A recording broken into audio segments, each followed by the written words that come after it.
My son, Callum. He loves the theme park. Think it seems a bit creepy, what with all the accidents that have happened there?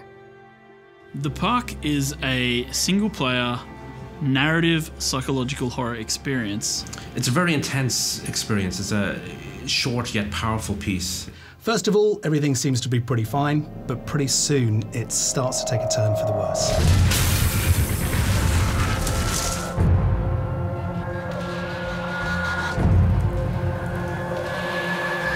So in the park, you play as Lorraine. She's a young mother. She's searching for her son, Callum.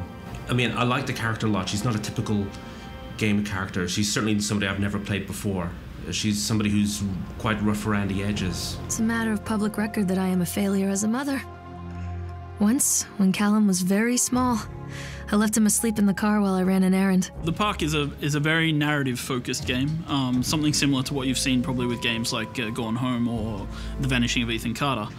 As Lorraine looks for her son, she has the ability to shout using the right mouse button.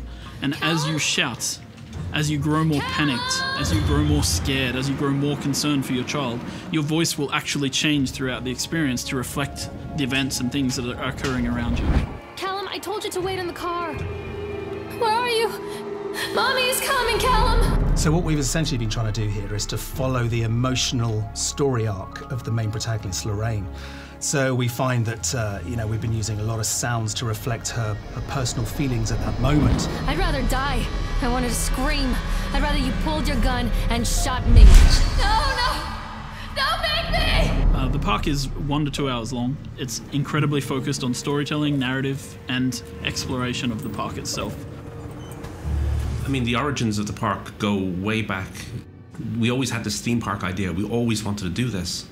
Due to a number of sort of very disturbing incidents in the park, it was closed in 1980.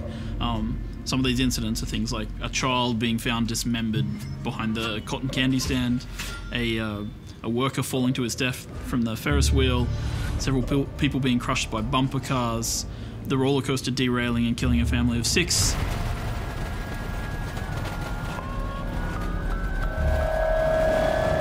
One of the things we decided to focus on was the psychological aspect of psychological horror. It's a game where you have this slowly building sense of something being very wrong with the park. We really wanted to sort of capture the feeling of a Stephen King novel. It's quite a dark and intense story. The supercharged feelings that you get as you sort of enter the House of Horrors for the first time in the park, I think really nails that feeling. Draw the curtains, turn down the lights, crank up the volume, and just let yourself be swept away on an emotional roller coaster.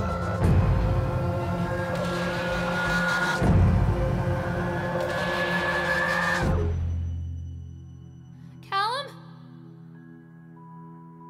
Where are you, Callum? Don't leave me here, Callum.